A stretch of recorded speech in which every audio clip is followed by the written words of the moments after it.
अच्छा जी, नेक्स्ट जो filters and conditional formatting है, ये एक्चुअली कोई असाइनमेंट नहीं है, ये आपकी छोटा सा एक टेस्ट है, या आप कह लें रिवीजन है, जो पुरानी चीज़ें हम देख चुके हैं, क्योंकि ये सारी चीज़ें उसी से रिलेटेड हैं, वही चीज़ें रिपीट हो रही हैं इसमें, ठीक है। लेकिन है प्रैक्टिकल इम्प्लीकेशन इसकी, कि कई दफ़ा क्या होता है कि जब जो सॉफ्टवेयर कंपनी यूज़ कर रही होती हैं, कंपनीज कहती हैं कि यार हम फाइनल पोस्टिंग जो है वो सॉफ्टवेयर्स में बैंक की तब करेंगे, बैंक रिसीट्स की या बैंक पेमेंट्स की, जब हमारे पास प्रॉपर रिकॉर्ड्स और प्रॉपर सपोर्टिंग डॉक्यूमेंट्स होंगे। जो कंपनीज बड़े सॉफ्टवेयर यूज़ करती हैं वो कहती हैं कि सॉफ्टवेयर में एंटर होने का तो मतलब ही ये होता है कि इस डॉक्यूमेंट से रिलेटेड हमारे पास प्रॉपर सपोर्टिंग एविडेंस मौजूद है।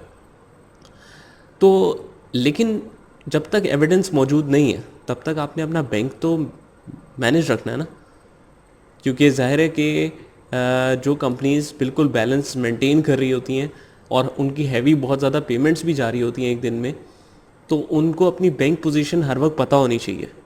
तो फिर वो इस तरह की सिचुएशंस में जो है ना, वो temporary bank reconciliation statement type बना लेती हैं, जिसकी एक डेमोन्स्ट्रेशन मैंने दिखाई है। तो आप ये सिनेरियो भी समझ सकते हैं कि जी कंपनी सॉफ्टवेयर पे फाइनल एंट्री करने से पहले ये मेंटेन कर रही है, या फिर आप ये समझ सकते हैं कि जी काफ़ी सारी कंपनीज़ में एक्सेल पे ही सारा काम हो रहा होता है।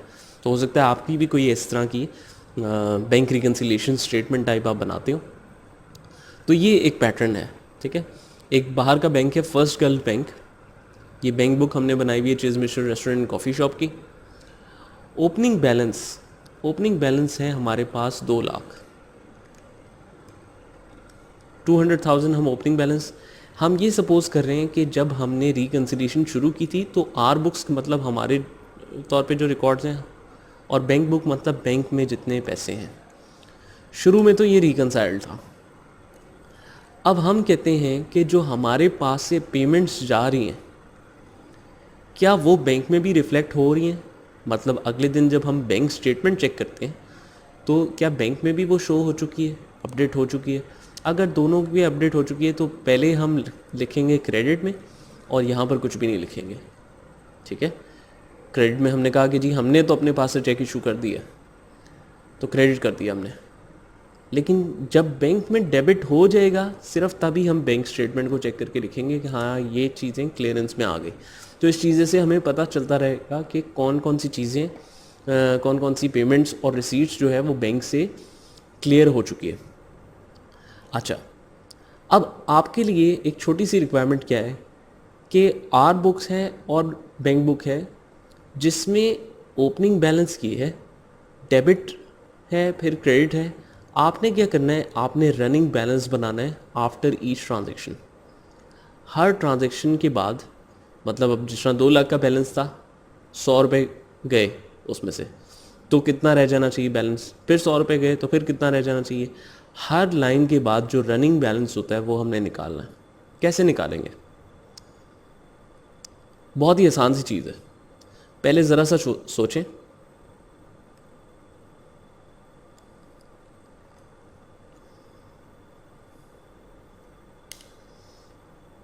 बहुत ही इजी सी चीज़ है, और ये अगर आप नहीं कर सके तो फिर मैं आपको एक मुहावरा सुनाऊंगा, ठीक है।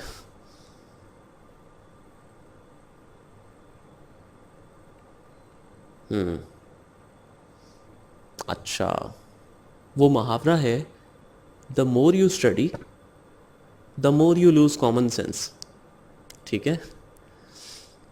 तो बेसिकली होता क्या है कि जब इतनी ज़्यादा हम चीज़ें देख लेते हैं, हम कहते हैं यार पता नहीं वी लुकअप लगना है या सम इफ लगना है, पता नहीं क्या चीज़ लगनी है इसमें। इसमें ऐसा कुछ भी नहीं लगना, इसमें सिंपल प्लस माइनस है। हम कहेंगे equals to opening balance plus debit, debit से हमारा बैलेंस बढ़ता है, माइनस क्रेडिट। अब नेक्स्ट में हम क्या करेंगे? नेक्स्ट में कुछ भी नहीं करेंगे। क्या इसमें से किसी बैलेंस को हमने फिक्स करना है? क्या ओपनिंग को फिक्स करना है और डेबिट और क्रेडिट को मूवेबल रहने देना है? नहीं, क्योंकि जब इसी को ऐसे ही ड्रैग करेंगे तो नेक्स्ट लाइन में ओपनिंग ये बन जाएगा, मतलब रिमेनिंग ओपनिंग ये बन गया, और उसमें मज़ीद डेबिट और क्रेडिट होगा तो रनिंग बैलेंस बनना शुरू हो जाएगा। मतलब हर ट्रांजेक्शन जो है वो नया बैलेंस जो है वो ओपनिंग बैलेंस कंसिडर होगा, ताकि उसमें नेक्स्ट लाइन का बैलेंस ऐड किया जा सके। तो इस तरीके से रनिंग टोटल्स बनाए जाते हैं। ये एक बड़ी इंपॉर्टेंट चीज़ है, इसलिए भी मैंने आपको कराई कि आपको पूरा एक्सेल आता हो और सिर्फ एक बंदा सिर्फ ये कहे पहले दिन कि यार अच्छा इसके रनिंग टोटल्स बना दो, और आप कहें वो कैसे बनते हैं, तो समझ लें कि काम ख़राब है। ठीक है, तो ये चीज़ें हमें पता होनी चाहिए। अच्छा, अब बैंक का बैलेंस आपको पता है कि जो हमारा क्रेडिट है वो बैंक का डेबिट है। इसका मतलब है बैंक का डेबिट से बैलेंस कम हो रहा है और क्रेडिट से बढ़ रहा है। तो इसमें उल्टा होगा, equals to opening balance plus credit minus debit. Enter किया हमने और ये भी हमने रनिंग टोटल्स सारे बना लिए। ठीक है, तो ये नीचे तक हम देख लेते हैं जा रहे हैं कि नहीं। ठीक हो गया ये भी। अच्छा, अब हमने एक ऐसा एरिया बनाना है जिसका हम नाम रख देते हैं स्टेटस। मैं कहता हूं कि जब तक जो हमने पेमेंट लिखी है यहाँ पर, जब तक वो डेबिट में भी ना आ जाए ना, तब तक स्टेटस अनक्लियर्ड शो होता रहे, वरना क्लियर्ड शो हो जाए। मतलब जब हम क्रेडिट में जो लिखते हैं वही हम अगले दिन आके डेबिट में लिख दें, तो स्टेटस हो जाना चाहिए, यहाँ पर लिखा आना चाहिए क्लियर्ड, वरना हर जगह अनक्लियर्ड लिखा आता रहे। और साथ में एक चीज़ और भी लगा लें कि अनक्लियर्ड जिसका स्टेटस हो वो ग्रे हो, और जैसे ही क्लियर्ड हो जाए उसका स्टेटस तो वो वाइट हो जाए, इस तरह का वाइट जैसे अभी है। पूरी रो या तो ग्रे रहे या वाइट रहे।